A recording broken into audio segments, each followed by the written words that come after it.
दिवाली की साफ सफाई सच में एक बहुत बड़ा टास्क है। क्या इसे करने में हमारा बहुत ज़्यादा समय जाता है? हेलो दोस्तों, मैं हूँ प्रिया और आप सभी का स्वागत है मेरे YouTube चैनल पे। आज की इस वीडियो में मैं आपके साथ शेयर करने वाली हूँ कि कैसे मैंने 4 घंटे में ही अपने घर की साफ सफाई दिवाली के लिए की और क्या क्या हैक्स मैंने अपनाया जिससे मेरे काम बहुत ज़्यादा आसान हो गया। अब वो सारी चीज़ें मैंने की बिना किसी के मदद के।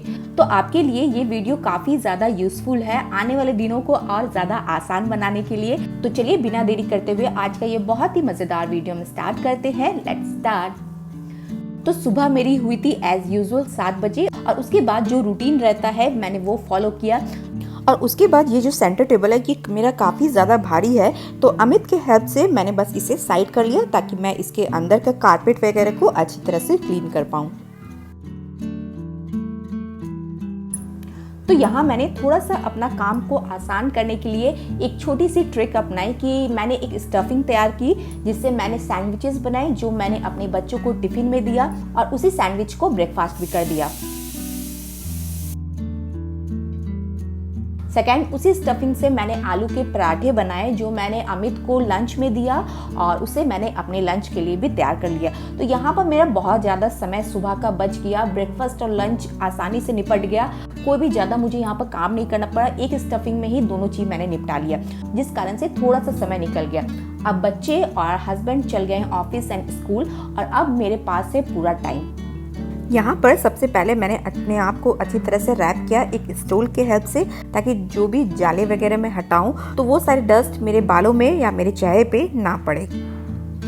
तो सबसे पहले मैंने क्या किया कि घर के जितने सारे जाले हैं उन जालों को हटाया। यहाँ पर हमेशा एक ट्रिक अपनाइएगा कि आप कोई भी रूम की सफाई कर रहे हो, चाहे वो लिविंग रूम हो, चाहे वो बेडरूम हो, चाहे वो किचन हो, ऊपर से सफाई करें। मतलब सबसे पहले आप जाले हटाएं, उसके बाद दीवार की सफाई करें, उसके बाद नीचे फ्लोर या काउंटर टॉप की सफाई करें। इससे क्या होगा कि सफाई का जो टेक्निक होता है वो पूरी तरह से सिस्टमैटिक रहेगा। वरना क्या होगा कि आप पहले फ्लोर साफ कर लोगे फिर जाले हटाओगे तो फिर से आपकी डबल मेहनत लग जाएगी। अब मैं आ गई हूँ सबसे पहले अपने रूम में और रूम में जितने सारे पर्दे वगैरह हैं उन्हें मैं हटा दूंगी। पर्दे जिस भी रॉड में लगे रहते हैं उनकी क्लीनिंग भी काफी ज्यादा इम्पोर्टेंट है। तो बस हाथों में माइक्रोफाइबर कपड़ा को लगा ले और इसे अच्छी तरह से साफ कर सकते हैं। इसके बदले आप हाथ में सॉक्स को भी पहन के इन सारी जगहों की अच्छी तरह से क्लीनिंग कर सकते हैं। बाद मैंने अपने घर की जितने भी स्लाइडिंग डोर है उसे क्लीन किया। स्लाइडिंग डोर को क्लीन करने का सबसे इजी हैक ये है कि आप एक यहाँ पर कोई भी सेविंग ब्रश ले सकते हो इस तरह का। ये मेरे घर में पुराना रखा हुआ था तो यहाँ मैंने इसे ले लिया और ले लिया यहाँ पर फेस वॉश। बस फेस वॉश को इसमें लगा के सारे स्लाइडिंग डोर में मैं इसे लगा लूंगी और ये बहुत ही चमकदार आपका घर बन जाता है। तो मैंने ये वाले ट्रिक को अपने बाथरूम के मिरर के लिए यूज किया, अपने वार्डरोब के मिरर के लिए यूज किया। ना सारी जगह फेस वॉश लगाने के बाद यहाँ पर आप एक भींगा कपड़ा ले सकते हैं, उससे पोंछ सकते हैं और उसके बाद एक ड्राई कपड़े से इसे पोंछ दे। और अगर आप बाथरूम में इसे यूज करें तो वहाँ पर आप डायरेक्ट पानी डाल के भी इसे ड्राई कपड़े से पोंछ सकते हैं। नेक्स्ट आप यहाँ पर वाइपर से भी अपने मिरर को क्लीन कर सकते हैं, ये इससे भी बहुत ही परफेक्ट क्लीन हो जाता है। तो चीज़ों को आसान बनाने से वो आसान हमेशा ही बन जाते हैं, बस आपको फॉलो करने पड़ते हैं कुछ ट्रिक्स। ये देखिए वाइपर में सारी गंदगी आ चुकी है तो मेरा रूम ऑलमोस्ट क्लीन हो चुका है। सारे पर्दे वगैरह को मैंने धोने के लिए डाल दिया है। अब आते हैं अपने बाथरूम के एरिया में।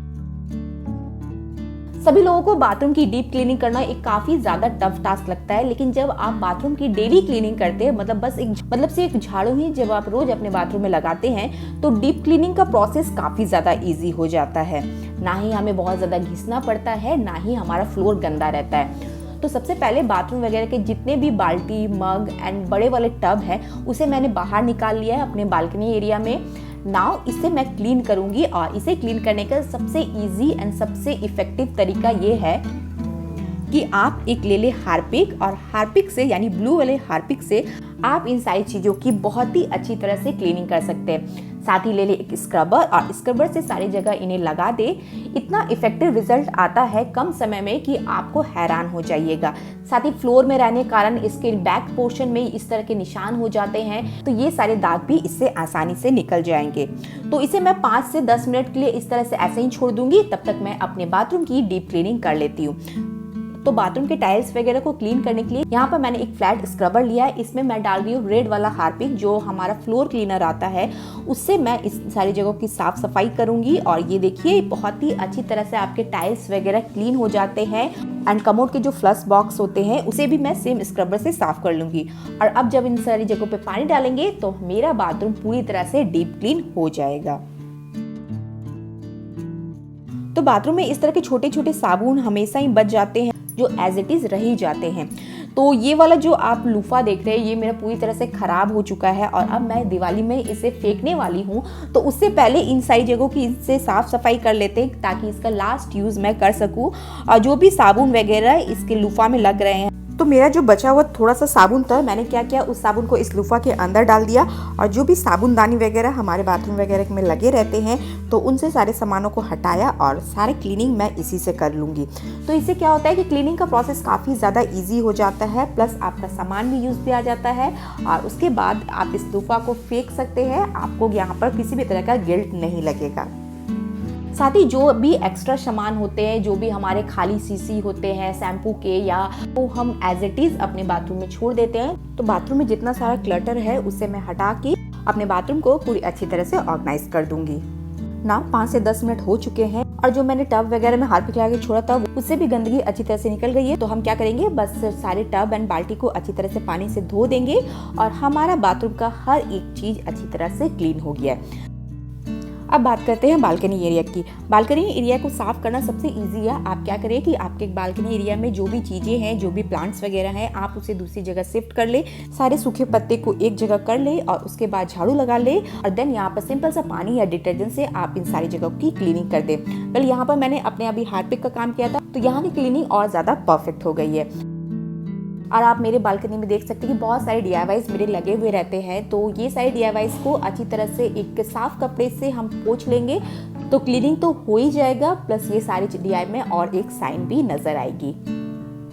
तो इतना ज़्यादा क्लीनिंग करने के बाद मैं अब जा रही हूँ नहाने। नहाने के साथ साथ मैं अपने बालों को भी धोऊंगी। ये देखिए मैंने अपने बालों को धो दिया है क्योंकि आगे मैं अपने पूजा घर की भी साफ सफाई करने वाली हूँ। तो पूजा घर की साफ सफाई में सबसे इम्पोर्टेंट होता है पूजा के बर्तनों को साफ करना। हमारे पूजा में बहुत सारे बर्तन यूज होते हैं, तांबे के बर्तन, पीतल के बर्तन, चांदी के बर्तन। तो उन सारी चीजों का एक ही रामबाण इलाज है कि सबसे पहले एक बड़े से बर्तन में आप सारे अपने पूजा के बर्तन को ले ले, चाहे वो घंटी हो, चांदी की कटोरी हो, सारी चीजों को एक ही जगह इकट्ठा कर ले। कि आप एक पीताम्बरी खरीद ले। इस तरह का पीताम्बरी आपको किसी भी पूजा स्टोर में या ग्रोसरी स्टोर में आपको मिल सकता है और इसकी प्राइसिंग है मात्र 28 रुपीज। और इसे डालकर आप किसी भी तरह के बर्तन को अच्छी तरह से क्लीन कर सकते हैं। आप मेरे बर्तन की हालत देख सकते हैं कि ये किस तरह के हो गए पूजा के सारे बर्तन। तो बस पीताम्बरी इसमें डालेंगे और इसका बिफोर लुक और आफ्टर लुक चेक कीजिए, कितना ज्यादा डिफरेंसेस आ जाएगा। पानी और स्क्रबर से इसे अच्छी तरह से रब करेंगे और इसके बाद इसे हम साफ कर लेंगे। अगर आपके पास पीताम्बरी नहीं है तो आप यहाँ पर नमक एंड विनेगर का यूज करके भी अपने सारे बर्तनों को अच्छी तरह से क्लीन कर सकते हैं।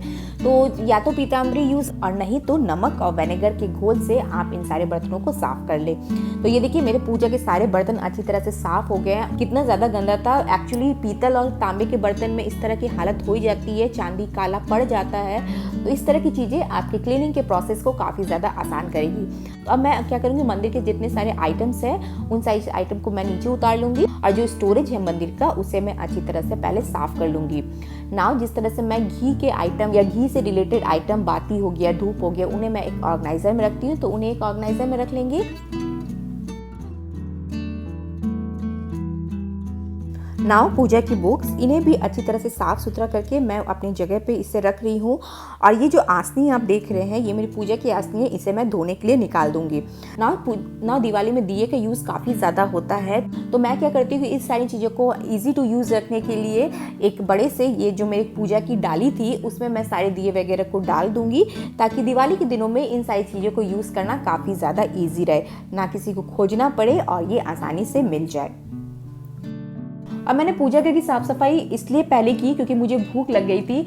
तो सबसे पहले पूजा घर की सफाई करने के बाद मैं ब्रेकफास्ट करूंगी, उसके बाद मैं आगे की साफ सफाई करूंगी। और ये पूजा की जो डस्टबिन है इसे भी खाली करके डस्टबिन को अच्छी तरह से मैं साफ़ कर लूँगी। तो हो गई पूजा की क्लीनिंग बिल्कुल परफेक्ट। अब मुझे काफ़ी ज़्यादा भूख लग रही है, मैं जा रही हूँ ब्रेकफास्ट करने। बाकी की साफ़ सफाई आगे करूँगी और आरव के आने का भी टाइमिंग हो रहा है। तो जल्दी से ब्रेकफास्ट करके मैं आ गई हूँ अपने मेन गेट के एरिया में, क्योंकि मेन गेट को क्लीन करना हमारे लिए काफ़ी ज़्यादा इंपॉर्टेंट है। जब मेन गेट आपका क्लीन रहेगा तभी तो लक्ष्मी जी आपके घर आएगी। तो मेन गेट में सबसे पहले जाले वगैरह को अच्छी तरह से हटा लेंगे और जालों को हटाने के बाद जितने सारे यहाँ पर डेकोरेटिव आइटम मैंने लगा के रखे हैं जो मेरे खुद के DIYs हैं, तो उन्हें भी मैं अच्छी तरह से क्लीन कर दूंगी। क्योंकि ये सारी कुछ ऐसी चीज़ें हैं जो हम डेली अगर क्लीन ना करें तो इसमें बहुत सारे धूल वगैरह चिपक जाते हैं। तो मैं तो वैसे डेली क्लीनिंग में इन सारी चीज़ों को हमेशा ही जोड़े रखती हूँ। और अगर आपका ये सारा चीज़ छूट जाता है तो दिवाली में एक नज़र इन सारी चीज़ों पर ज़रूर डालें। नाउ अब आते हैं अपने शू रैक में। हमारे मेन गेट के आगे जो शू रैक रखते हैं तो वो अक्सर ही गंदा हो जाता है, क्योंकि गंदे शूज उसमें रहते हैं। तो उन्हें भी अच्छी तरह से मैं सबसे पहले क्लीन कर लूँगी। और यहाँ मैंने बड़ा कपड़ा लिया है इन्हें क्लीन करने के लिए, ताकि इसका क्लीनिंग प्रोसेस थोड़ा सा जल्दी हो सके। तो जितने भी जाले वगैरह हैं सबको हटा लेंगे। और यहाँ पर एक चीज़ आप करना ना भूलें कि जो भी बेकार के शूज़ है जो बहुत दिनों से आपके शू रैक में पड़े हुए हैं, जिन्हें आप नहीं पहनते हैं, तो जितना जल्दी हो उन सारी चीज़ों को आप डिस्कार्ड कर दें, डिक्लटर करें इन सारी चीज़ों को। क्योंकि ये सारी कुछ ऐसी चीज़ें हैं जो मान्यता है कि लक्ष्मी जी को घर में आने से भी रोकती है। और अपने मेन गेट को सबसे ज़्यादा ही क्लीन रखें। तो यहाँ पर आप देख सकते हैं कि अपर सेक्शन मैंने दिया है अमित को, बीच वाला सेक्शन है आरव का और नीचे वाला सेक्शन है मेरा। तो इस तरह से सेक्शन वाइज अपने शू रैक को डिवाइड कीजिए और इतने शूज एंड सैंडल ही अपने शू रैक में रखिए जितना आप इस्तेमाल करते हैं। तो इस तरह से कम टाइम में, कम मेहनत में आप अपने घर को दिवाली के लिए तैयार कर सकते हैं। मैंने ऑलमोस्ट अपने घर का सारा एरिया अच्छी तरह से क्लीन कर दिया है। और जहाँ तक रही किचन की क्लीनिंग की बात, तो किचन की डीप क्लीनिंग मैंने अभी रिसेंटली की थी, जिसकी वीडियो मैंने आप लोग शायद पहले ही शेयर किया। बहुत सारे वहाँ पे भी हैक्स बताए हैं, तो आप उस वीडियो को वहाँ से चेक कर सकते हैं। आपका किचन क्लीनिंग का प्रोसेस भी इस तरह से काफ़ी ज़्यादा आसान हो जाएगा। तो लगभग 10 मिनट की इस वीडियो में आपको काफ़ी ज़्यादा मोटिवेशन मिला होगा अपने घर की साफ सफाई करने के लिए। तो अगर आपको मेरी ये वीडियो पसंद आई हो तो जाते जाते इस वीडियो को लाइक करना ना भूलें। अपनी फैमिली एंड फ्रेंड्स के साथ इस वीडियो को जरूर शेयर करें। चलिए, मैं प्रिया आप लोग से फिर से मिलूंगी न्यू वीडियोस के साथ, यूजफुल वीडियोस के साथ। तब तक के लिए बाय बाय।